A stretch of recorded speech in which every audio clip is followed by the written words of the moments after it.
best way to know a man is to observe him and keep records of what he does. Well, this is my way of saying welcome to Correro, the program where we hold Nigerians' politics and governance up to the mirror of accountability. My name is Godwin Sunday. Well, tonight, our focus is on politics, governance, and deliverables in Nigeria. Across the nation, frustration is growing from budget padding controversies at the National Assembly to abandoned projects littering our communities to campaign promises that fade as soon as elections are won. Nigerians are asking, where are the real dividends of democracy?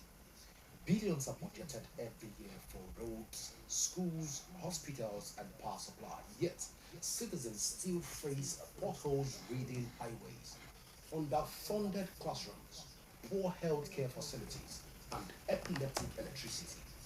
Our leaders speak of reforms, but on the ground, hunger, unemployment, and insecurity remains the everyday reality of an average Nigerian. In a democracy, governance is supposed to be about service, not just politics. But has Nigerians' political class lost sight of that? Well, this is a question that we are asking.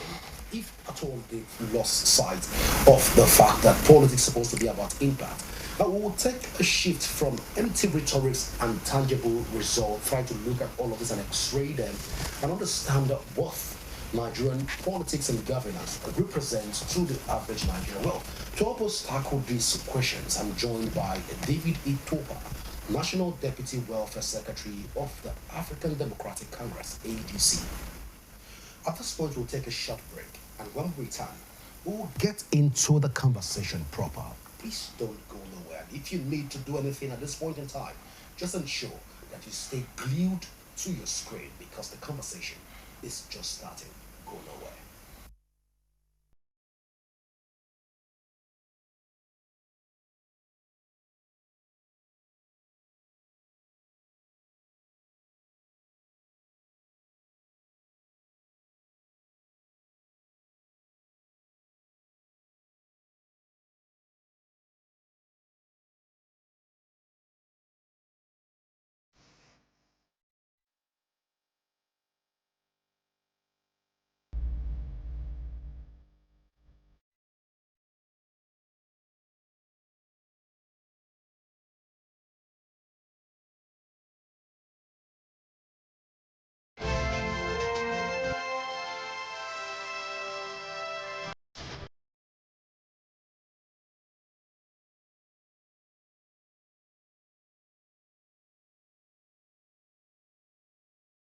Okay, well, with me in the studio is David Itopa. You're welcome to Correro.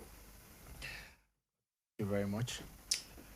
Well, it's so good to have you join us again in this conversation. But first, let's even talk about Nigeria, our great country. We'll begin to x-ray the country from insecurity, unemployment, and other things that tend to bedevil the country as it stands right now. Can we say at this point in time that we are heading in the right direction, policy wise, politics wise, and order wise? Can we say at this point in time that we are in the right step, taking the right in towards the right direction? Once again, thank you very much, Godwin, for having me, and good evening, Nigerians. My name is David Itopa, and I am the Deputy National Welfare Secretary of the ADC. To begin with, you just asked a question which I believe many Nigerians already have an answer. To me, that is a rhetorical question because what is governance when the masses cannot even feel the impact, positive impact of governance? And then if we are looking at our constitution, 1999 as amended, the primary objective of government is welfare and protection of, of our citizens. And then I don't think it is out of place for me that the government of the day has completely failed in those two cardinal objectives of its purpose, why it's in existence. And then to give a direct question to that question, to a direct answer to that question, it was asked, and I think the answer is no, because if you look at it today, it's unfortunate, but as sad as it is, we must begin to speak out the reality. Nigeria, as we speak just now, is showing signs of a failed nation. And if care is not taken, we might just be on the brinks of serious woes as a nation. So something needs to be done. And then, yeah, am I speaking to you? Yeah, right? Nigerians might say, okay, he belongs to an opposition party, and then that accounts for why he is speaking in this direction. But I'm a young Nigerian.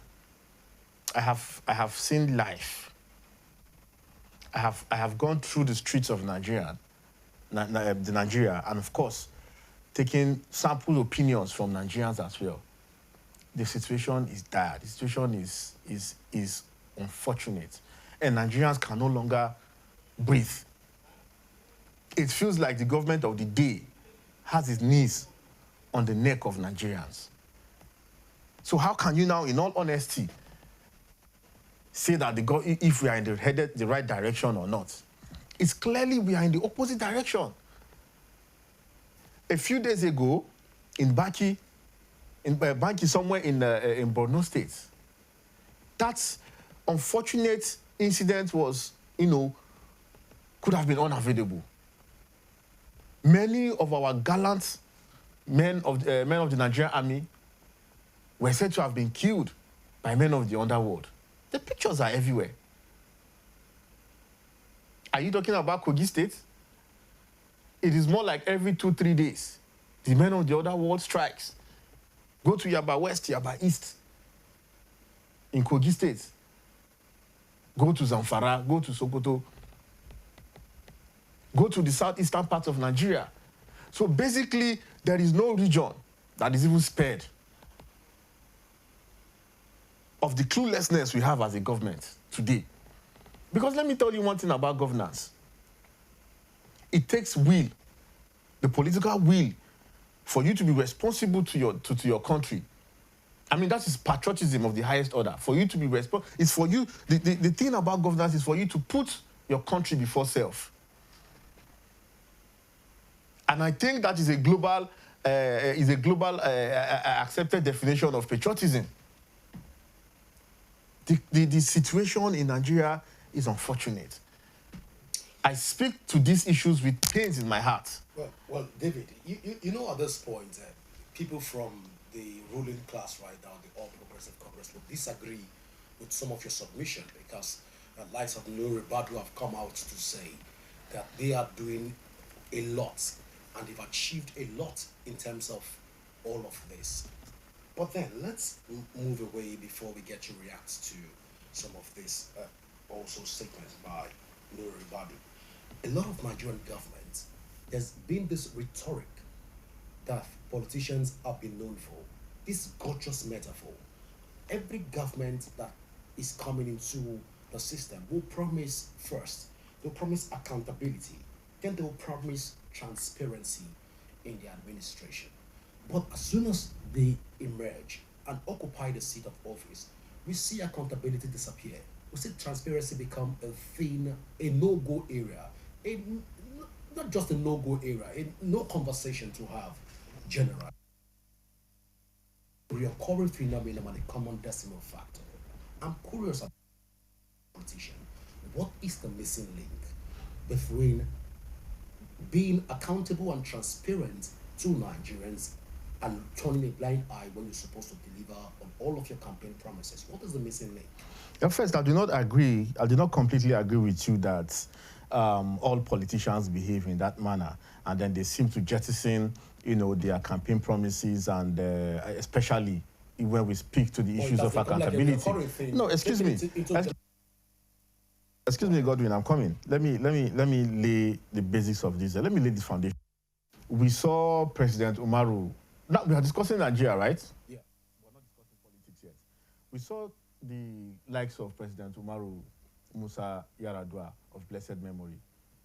When he came into power, I think that's probably one of the most honest politicians we've ever seen in Nigeria at the helms of affairs in terms of the highest, position office in the land. We all know his stories. We knew when he came out to declare certain things. We knew when he even came out to even say that the election that brought him into power was, fraught with electoral malpractices. I mean, what else can what else can you define accountability as? And we have adjudged, Nigerians have adjudged that, what is it called? That government to be one of the best in terms of deliverables since the turn of democracy. How many Nigerians will tell you that was the best government we've ever had in terms of, since the turn of the democracy, in terms of deliverables? And then, permit me to also speak to the person of His Excellency Goodluck Ebele Jonathan. We saw what he did while he was in office. Except for those who have become expertise in spinning the truth and then banding propaganda up and down for their selfish agenda. There is no way Nigerians cannot attest to the fact that life was better under Goodluck Jonathan. We saw the transparency and the accountability in some of the things, even virtually all of the policies that he had. We saw the first subsidy. We saw the goodwill he had with the first subsidy. But those who never meant well for this country were the ones that rallied round to make sure they turn and pit Nigerians against that gentleman. Today, these same people are in power. What is the story?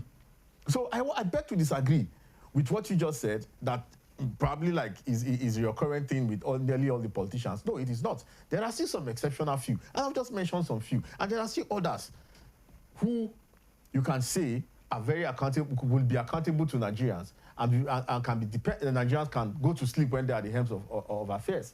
Compared to what we have now. People who tell you one thing in the morning, in another breath they tell you a different thing.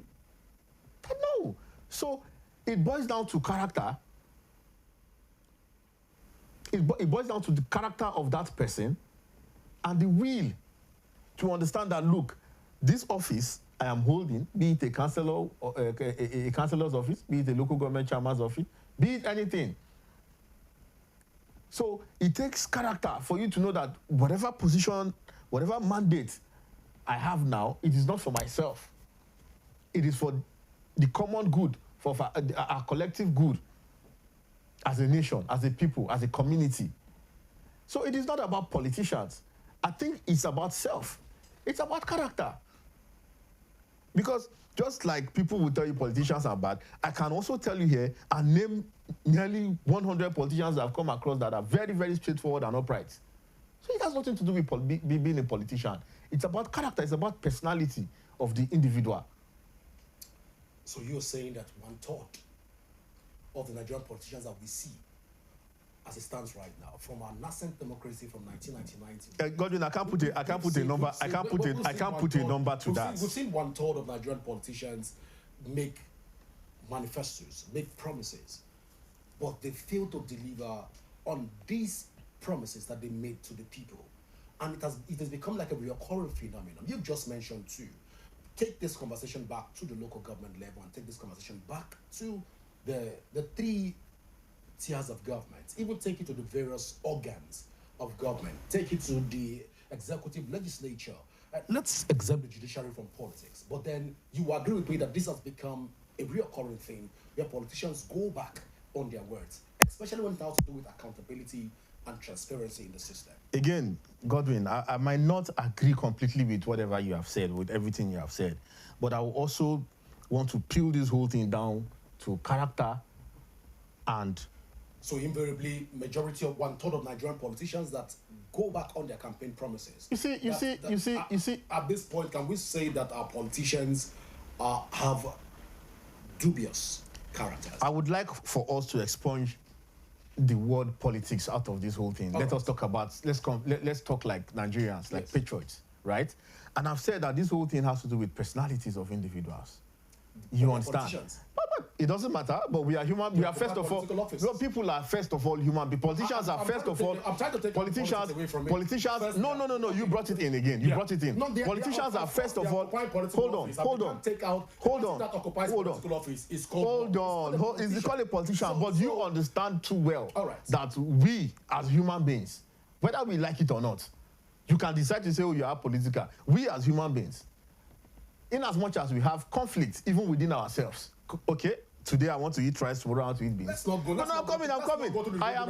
No. This has nothing to do with political science. Let's not go through the lens of. I just want you to understand that first of all, that all of us. No, if we are, Godwin, I try to make you understand that we should expunge the word politics out of this whole thing. But you brought it back, and I'm trying to lay the foundation, the basics for you that, look, whether we like it or not as human beings, as long as you breathe in air and you have some sort of conflict within yourself, first of all, you're already a politician. That brings me back to what I'm trying to say, that, look, we are first of all humans, Nigerians, before any political ideology come into play. So our own character, our personal character, our personal conviction is what will manifest in whichever political ideology we decide to play around with or decide to do our business with. So that's my point.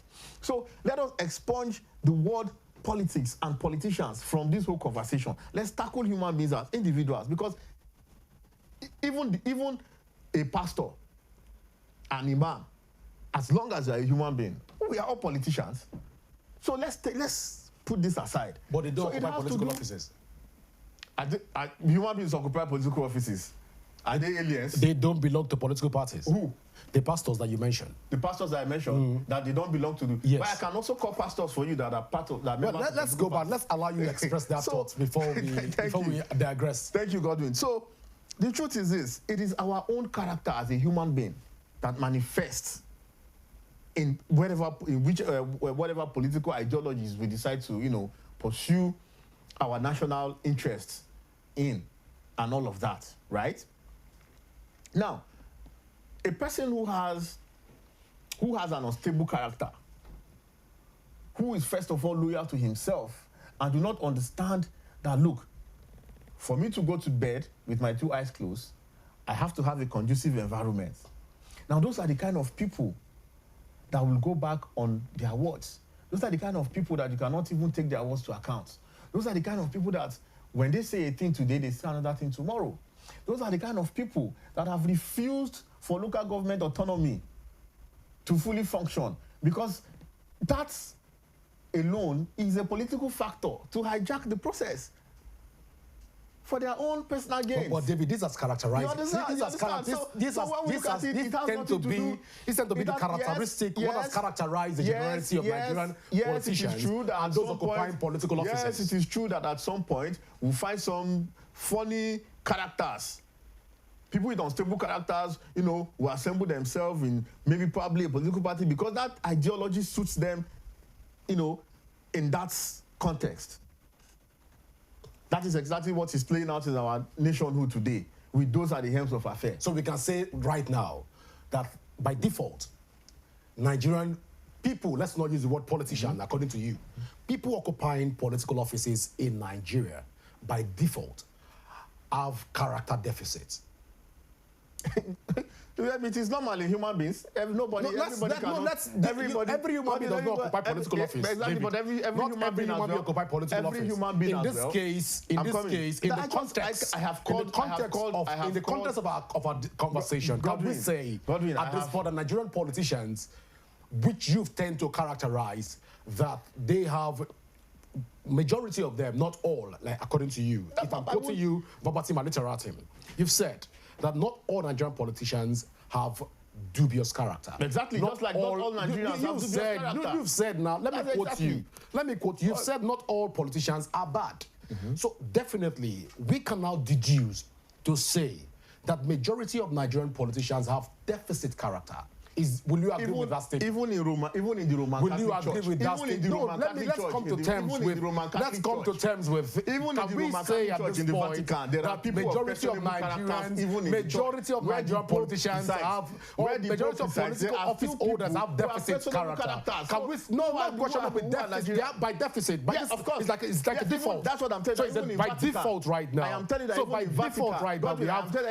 So by default, Nigerian by default have politicians that have faulty character. Even in the Vatican, where the Pope presides over the Roman Catholics, I am telling you, there are people who have deficit of character. I'm not in Rome. I might not be able to speak up. I might not be able to speak up for Rome. I'm in Nigeria. I can speak up for Nigeria. And I can tell you are begging the question, and you're prevaricating.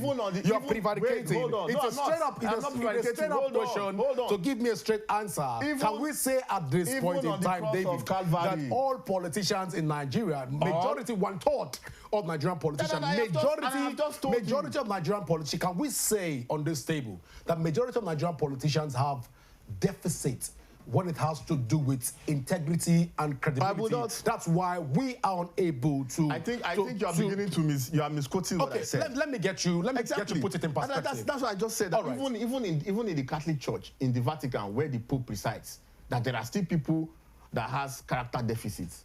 On the cross of Calvary, our Lord Jesus Christ, because I'm a Christian, I'm a believer of Christ. Even when Jesus was crucified alongside with 2 thieves. So it means where 2 or 3 people are gathered. In fact, even in Jesus, the 12 disciples of Jesus, we had someone with a character deficit there. Don't you know these things? Nigeria knows these things. So why do you want to try to box me to a corner? All right. Where 2 or 3 are gathered, there must be 1 or 2 Judas there. It's simple as that. But I also want Nigerians to understand, that is exactly where I was driving at. All right. Not all politicians are bad. Yes, you can say, okay, because this person has been bad in the past, that has been bad. It does not mean you should completely write off the politicians in Nigeria. I am a politician. You cannot tell me I am bad. I am not bad. All right. Let's take it that you are not bad. No, not let's take it. I know that I am not bad. All right. So, Nigerians are yet to test that to know that if you're bad or not bad. But let's allow Nigerians to judge in all of this conversation. But let's bring this conversation back to governance in Nigeria. A wise man once defined government as an institution or a body that is saddled with the responsibility of ensuring that the will of the people is being guaranteed and protected. But then, in Nigeria, it is the other way around. The Leviathan, which the citizens have surrendered their will to, tend to be the echelon of affairs. Meanwhile, the citizens are beneath. Instead of citizens to become generality of an egalitarian system, we see more of a bourgeois and a proletariat system where they find there is no common ground, like Karl Marx would say, creating more of a system that everybody will thrive. It is a different ballgame in Nigeria. Let's talk about impact, politicians and the citizens, and governance. At this point in time, is there a lacuna why politicians fail to deliver on campaign promises? Is there something that we should know why people come out to say, before I leave office, I will ensure that dollars reduced to 1 naira? And at the long run, we don't get to see this. The impact of politicians right now, most politicians even play semi-god to their constituencies. You've seen that play out. Is there something we should know why this, apart from character deficits, is there something else we should know why things of this magnitude in Nigeria? I was still going to say, personality and character takes a big toll on all of this. But then you said we should expunge that out of this conversation. The truth is that we as a people, we as citizens, I think if there is one thing that have been missing amongst Nigerians is the fact that most times, for the most part of it, do not hold our leaders to account. Yes. So because some of these politicians who have character deficits understands even the system better than we do, we as electorates and the masses, right? And so they tend to polarize us, tend to divide us along such divisions. So it's more like a carrot and stick approach, right? And so when they do that, there are people who do naturally tend to tilt towards these politicians and these leaders. And then that is where the first major problem lies. So when you talk about weaponization of poverty, these same people who lack character have effectively employed or deployed poverty as a tool to continue to ensure that Nigerians do not hold them to account. And again, it boils down to we as a people, as electorate, to begin to awaken our consciousness. And look, how long can we continue in this kind of a country where election day, somebody you know has not delivered on his campaign promises will come out and give you Maggi, give you salt, and then you sell your civic right to such person? Do you, in all honesty, think that person will regard you tomorrow? No. So these are some of these issues. These are some of the issues. So Nigerians themselves, we ourselves, we need to have some sort of a wake-up call, right? Some sort of, not even just a little, more introspection about our nation, national life. Where are we coming from? Where are we, and where do we hope to be in the nearest future? We look at our children. Is this the kind of life we are living now? Is that what we want to bequeath onto our children?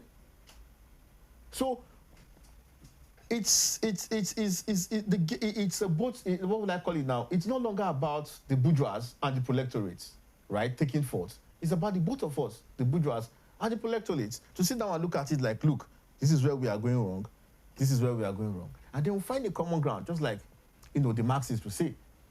So we need to have that awaken in our subconsciousness that, look, we cannot continue like this. And that is the truth. This is me being very, very honest. Because if our leaders know that the masses, the electorate, will never hold them to account, I am telling you that they will begin to buy unnecessary things. They will begin to spend our common patrimony for their own personal gains. We've seen it over time. We've seen people buying jets they don't need. We've seen people buying yachts they don't need. But as we speak, even when some credible Nigerians, well-meaning Nigerians, want to ask questions, you will see some people that will come and tell you, no, why are you asking questions? This person did this person did that. So these are the issues. Interesting. Corruption in Nigeria tends to be rising by the day. Government in, government out. A lot of government have promised to tackle the issues around corruption, but then we're yet to see a practical demonstration of corruption actually being tackled in the country. This brings me to where I want to ask at this point. Do we have the political will as a people to tackle corruption? Or we should at this point be having a conversation around legalizing corruption? But I do not think that later part of it is anything we should talk about. We shouldn't even go in that direction as far as I'm concerned. Yeah, the situation is It's bad. a recurring phenomenon. But the situation is a common decimal But the fact factor. that, do you throw out all the the baby? political wheels, all the political wheels right now. Do you throw out the baby with the bathwater? Do you throw out the bathwater with the baby? No, you don't. Let's President Muhammad Buhari came to fight corruption in the country. When he left office, we know how many of his aides and people that worked with him that were indicted of corruption. You have the records, and it's on public domain. Prior to that time, we've seen President Goodluck Ebele Jonathan's administration, and we saw corrupt cases that the EFCC were pursuing, or those some people will say it's a media trial. Prior to that time, we also saw that of President Olusegun Obasanjo's administration and what played out. How many of his ministers were alleged to be corrupt? It has become a recurring phenomenon. Should we be talking about legalizing corruption, or shouldn't we be having that conversation right now? Again, I do not even think it is even right to even think about such conversation about legalizing corruption. Because first of one thing is sure, you cannot throw out the bathwater with the baby. So yes, there is corruption in Nigeria. We must tell ourselves the truth. But it is not, it has not, I'm not sure. Corruption without the political will to resolve. Hold on. So I do not think it has gotten to that extent, that point where we say, no, let us legalize corruption. Then if that is the case, then you are actually calling for the total collapse of the country. But some of us still have the will to ensure that we salvage this country. So why should we be having a conversation around whether or not to legalize corruption? No, I don't think that should be the issue. So what we should be talking about now is focusing on political will.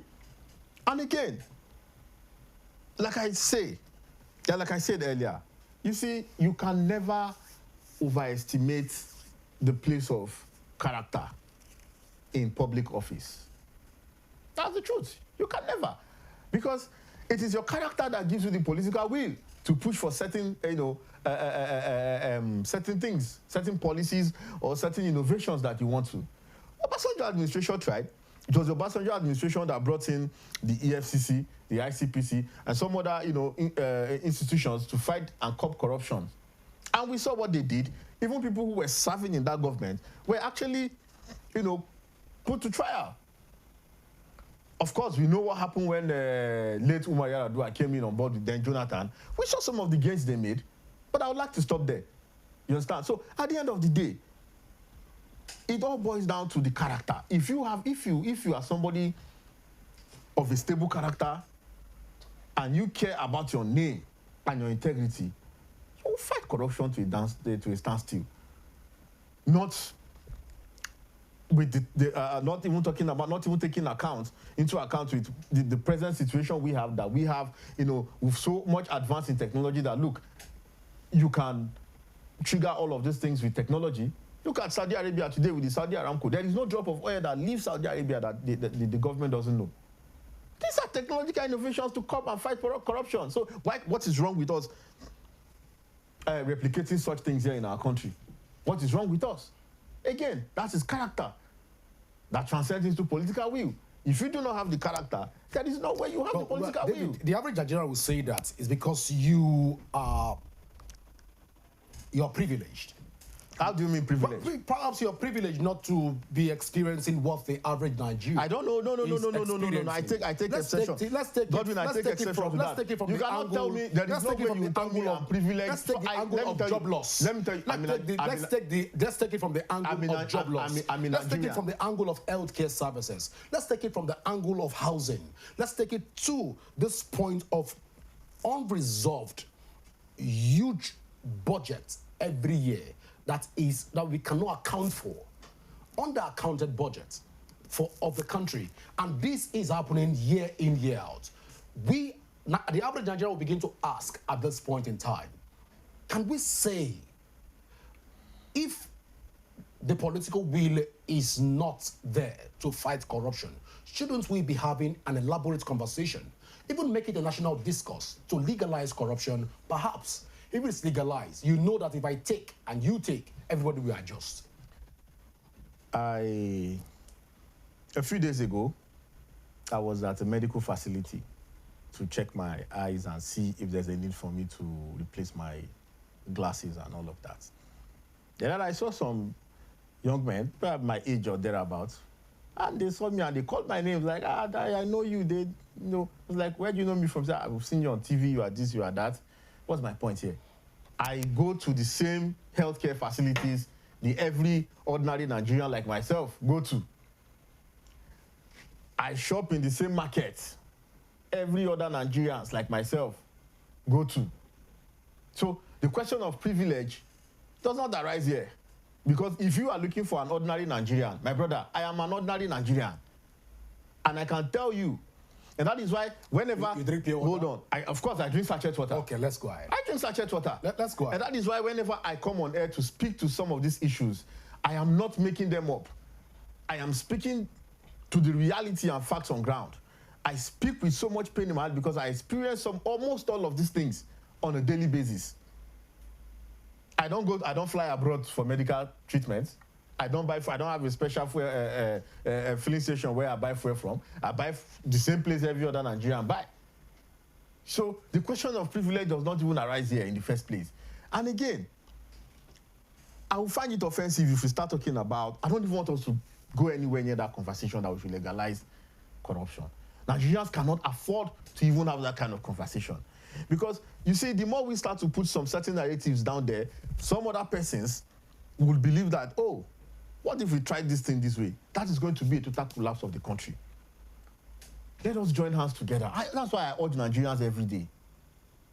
Let us come together with one voice and fight these problems, tackle these problems headlong while we still can. That is the truth. And how do we do that?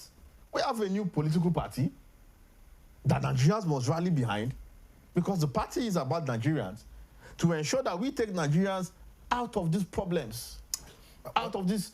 Well, since you've mentioned political party, let's go that line of politics. A lot of people will say, and there have been a lot of speculations right now, that the political parties are even part of Nigerians' problem as it stands. Because a lot of political parties will surface before election, and after the election, they will disappear. I want to quickly respond to this, if at all the political parties are part of Nigerians' problem. Except, again, we want to keep, beating around the bush. We know a competitor when we see one. And we know competitors and contenders when we see one. And we know pretenders when we see one. I think I have laid to rest that argument. Because you cannot, yes, a lot of political parties will always spring up, because it is their constitutional right to do that. If I meet the requirements and the guidelines as laid down by INEC, I can decide to register my own political party. At the end of that election, do you now disappear? Do you now take away their constitutional rights? Well, because they are disappearing from the their scene? constitutional rights away. Exactly. But so then at the end of the election, that is why I said that this is a problem. That is because not this, for me. Political parties are supposed to be serving as watchdogs. Even ensuring that they checkmate what the ruling party even in the most advanced democracies in the world, talking about the United States, the UK, and what have you, there are, yes, two major political parties, and then there are still other smaller political parties. So these things exist everywhere. It is their right as enshrined in their constitution. In this case, in our constitution. So you cannot stop anybody from exercising their right, fundamental rights. Having said that, we know contenders when we see one. We know pretenders when we see one. And I believe that Nigerians know these things. And that is the reason why they must rally around those who are capable, the political party that is capable of challenging the government of the day to rescue Nigerians from what this economic cankerworms that we have in Nigeria. All right, you've talked about rescuing Nigeria, but then you represent a political party also, which is the African Democratic Congress. Can Nigerians trust your party? Oh, 100%. Pre and post-election. 100%. 100%. Ask me why. Ask me how. No, I'm looking at you because I'm going to come to that point. 100%. I will ask you 100%. because we've seen the records. What records have you seen? We've seen the records. What records have I you just seen? told you before now that political parties will surface before election, and after the election they will disappear. And we won't hear of these political parties again. And I'm asking again on national TV: can we trust the ADC to ensure that they deliver? And if at all they are delivering, we'll still see the parties still come out to speak to Nigerians just the way you're doing right now. At least we begin to call you on phone and your phone is switched off. You tell us to talk to your PA just after you emerge as your party emerge winners. It is laughable, but it is the reality. Godwin. Yeah. You see, like I said, I believe in test of characters. When we're on the other side of the divide, you've seen me, you've engaged me before when I call out to the lapses of the other divide. When I was on the other side, when I was still in darkness, I called out the darkness there. You are a living testimony, you are a living witness. Nigerians who follow me are living witnesses. Now I am on this side because I've seen light. I have seen that this is where the platform with the goodwill to salvage Nigerians. And mind you, what we have now is different from what it was before, what it was in the past, but I don't want to go back there. Now it is a rebirth, it is an ADC rebirth that is poised at rescuing Nigerians. We are not about, let me tell you the truth, the ADC is not about anybody. The ADC is not about taking power, grabbing power, and running with it. The ADC is about the Nigerian people in their millions who suffer the brunt, who are the receiving end of the catastrophic government of Bola Ahmed Tinubu that we have today. Having said that, Nigerians can trust us 100%. And I'll give myself as a living example.